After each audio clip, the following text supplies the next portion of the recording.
Selamat pagi adik-adik sekalian. Salam sehat dan sejahtera bagi kita semua.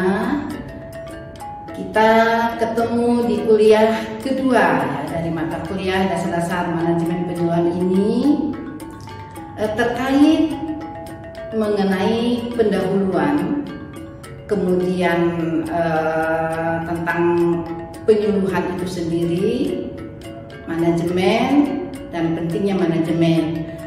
Karena itu capaian dari pembelajaran pada kuliah kedua ini adalah setelah mengikuti kuliah ini, mahasiswa diharapkan memiliki kemampuan menjelaskan yang pertama pengertian manajemen, yang kedua pengertian penyuluhan, dan yang ketiga mahasiswa diharapkan mampu menjelaskan pengertian manajemen penyuluhan itu sendiri serta pentingnya manajemen.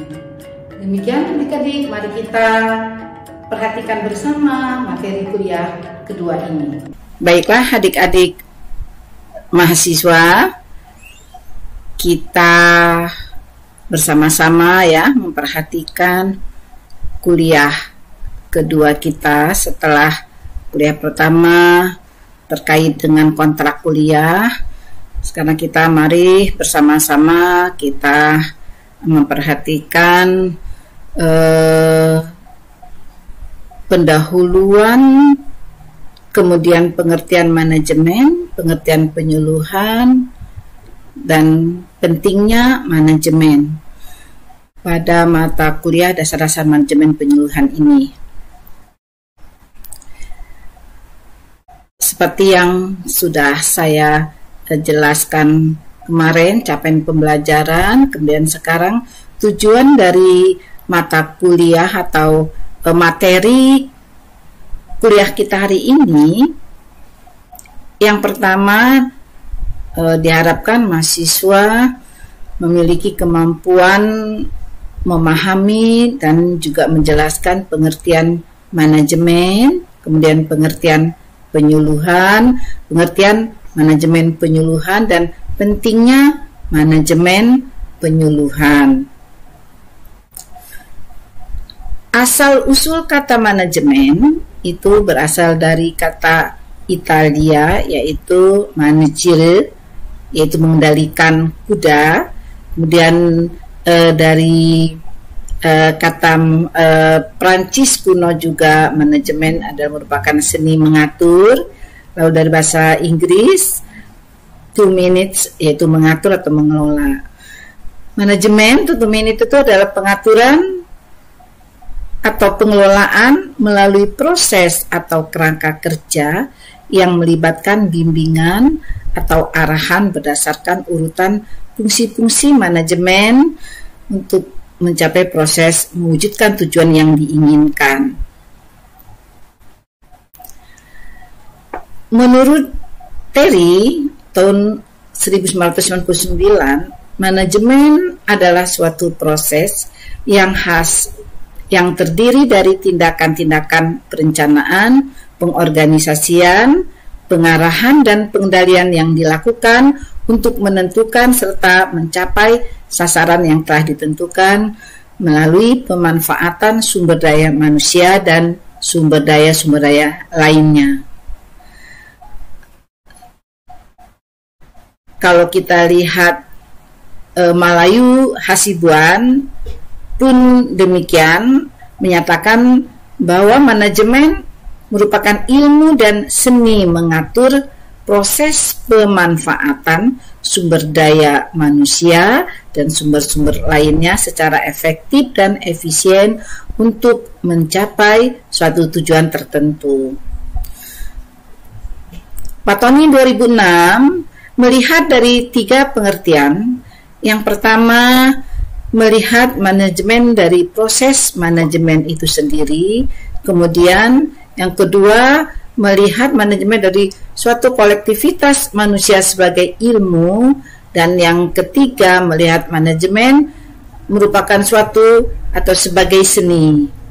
Manajemen dapat diartikan sebagai seni Di sini karena manajemen dipraktekkan berdasarkan keterampilan, kemudian juga manajemen dapat diartikan sebagai ilmu karena manajemen memiliki kerangka dasar, dan manajemen juga diartikan sebagai profesi karena manajemen mencakup keanggotaan dari mereka yang memiliki pengetahuan khusus yang diakui dan diatur oleh kode etik. Harold Kohn dan Creel Donnell menyatakan manajemen adalah suatu upaya atau usaha mencapai suatu tujuan tertentu melalui kegiatan orang lain. Sehingga di sini manajer mengadakan koordinasi dengan sejumlah aktivitas, yaitu perencanaan, pengorganisasian, penempatan, pengarahan, dan pengendalian. Manajemen mempunyai tujuan yang ingin dicapai, kemudian juga merupakan perpaduan ilmu dan seni, merupakan proses yang sistematis, terkoordinasi, kooperatif, terintegrasi dalam memanfaatkan 6M.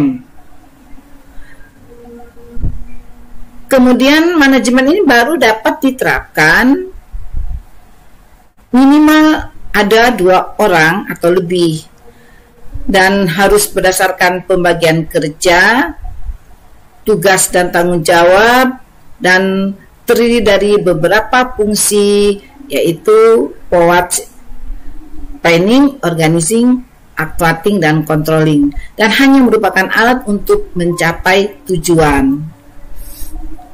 Pertanyaan yang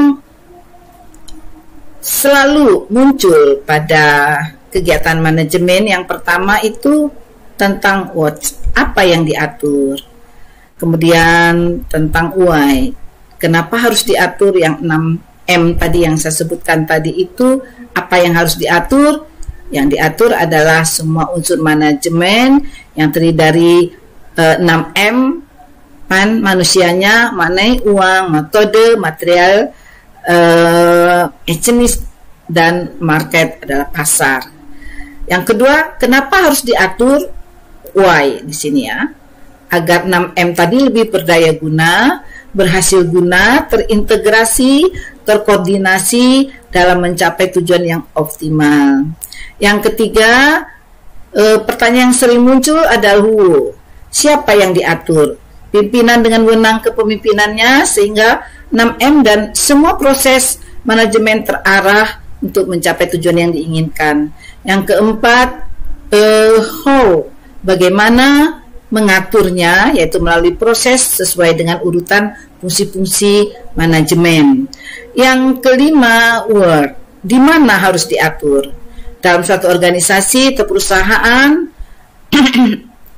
merupakan wadah atau tempat di mana manajemen organisasi itu bukan suatu tujuan tetapi hanya untuk atas suatu alat. Nah, kalau kita lihat dari penyuluhan, karena kita ingin melihat pengertian dari manajemen penyuluhan itu sendiri, kita perlu tahu terlebih dahulu penyuluhan itu merupakan kata dasar dari suluh ya. Kata dasar suluhnya adalah obor atau pelita, di mana fungsi suluh itu adalah menerangi orang yang kegelapan, yaitu orang yang tidak tahu sekelilingnya, menjadi tahu atau membimbing orang yang tidak tahu untuk mencapai tujuan yang diharapkan. Purwoko tahun 2007. Rifai menyatakan bahwa sistem pendidikan merupakan, jadi penyuluhan itu merupakan sistem pendidikan di luar sekolah dan non formal bagi pembangunan perilaku petani dan keluarganya, termasuk kelembagaannya, agar dapat memahami dan memiliki kemampuan dan kesempatan dalam mengelola usaha taninya dan mampu berswadaya sehingga dapat memberikan keuntungan dan memuaskan bagi kehidupannya. Yopi Immanuel Ismail menyatakan penyuluhan itu merupakan pengertian manajemen penyuluhan dan manajemen sumber daya manusia memiliki arti yang hampir sama, tetapi dalam manajemen penyuluhan terdapat kompleksitas dalam sasarannya. Kemudian dalam manajemen sumber daya manusia itu lebih menekankan kepada orang atau individunya saja, sedangkan dalam manajemen penyuluhan bukan hanya menekankan pada orang atau individunya saja, tetapi lebih kepada proses yang dimulai dari proses perencanaan sampai evaluasi, dan dalam pelaksanaannya dibutuhkan personal yang dapat melakukan fungsi manajerial atau perencanaan, pengorganisasian, pengarahan, pengawasan, dan evaluasi.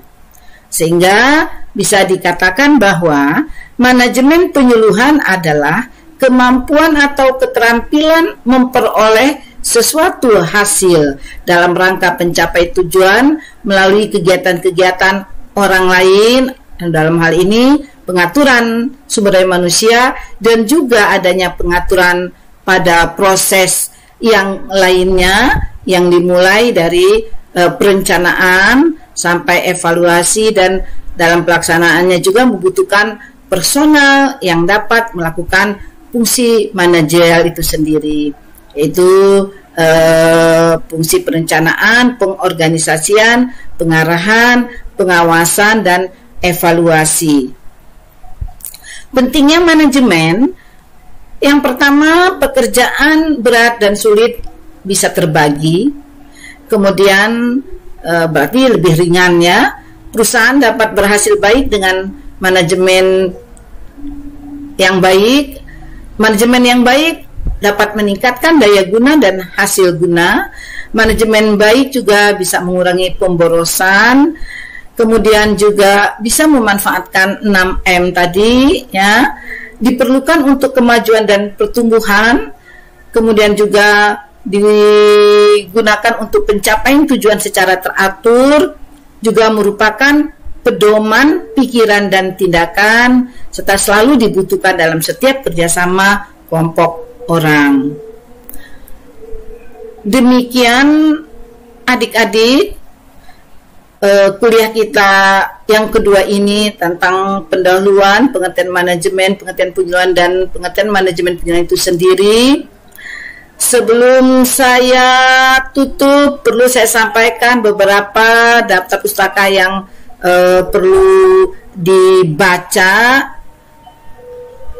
yaitu ada buku Hasibuan, buku Manajemen Sumber Daya Manusia oleh Hasibuan, kemudian buku Manajemen Penyuluhan dan Manajemen Sumber Daya Manusia oleh Yopi Immanuel Ismail, dan juga buku Penyuluhan Pertanian oleh Pandewan dan Hawkin, serta buku Dasar-Dasar Manajemen oleh Terry, serta beberapa jurnal-jurnal yang terkait. Baiklah adik-adik, sebagai penutup saya sampaikan yang pertama, manajemen merupakan pedoman pikiran dan tindakan. Yang kedua, adanya manajemen atau adanya pengaturan menyebabkan pekerjaan berat dan sulit dapat terbagi. Kemudian yang ketiga, manajemen yang baik itu dapat meningkatkan daya guna dan hasil guna. Kemudian manajemen mempunyai tujuan yang ingin dicapai dan merupakan perpaduan ilmu dan seni. Kemudian manajemen merupakan proses yang sistematis, terkoordinasi, dan kooperatif, serta manajemen terdiri dari beberapa fungsi yang kita sering sebut POAT, planning, organizing, actuating, dan controlling, serta manajemen dibutuhkan dalam setiap kerjasama di dalam kelompok orang. Selain dari itu juga pada kuliah kedua ini sebagai penutup juga, penyuluhan merupakan suatu kegiatan sistem pendidikan luar sekolah atau non-formal education bagi pembangunan, di mana perilaku petani dan keluarganya termasuk kelembagaannya juga agar dapat memahami dan memiliki kemampuan dan kesempatan dalam mengelola usaha taninya dan mampu berswadaya sehingga dapat memberikan keuntungan dan memuaskan bagi kehidupannya. Sedangkan manajemen penyuluhan itu merupakan pedoman pikiran dan tindakan bagi petani dan keluarganya, termasuk kelembagaannya, agar dapat memahami dan memiliki kemampuan dan kesempatan dalam mengelola usaha taninya, sehingga mampu bersuadaya dan memberikan keuntungan dan memuaskan bagi kehidupan petani itu sendiri. Baiklah adik-adik, atas perhatian adik-adik semua, saya ucapkan banyak terima kasih. Saya akhiri dengan wassalamualaikum warahmatullahi wabarakatuh.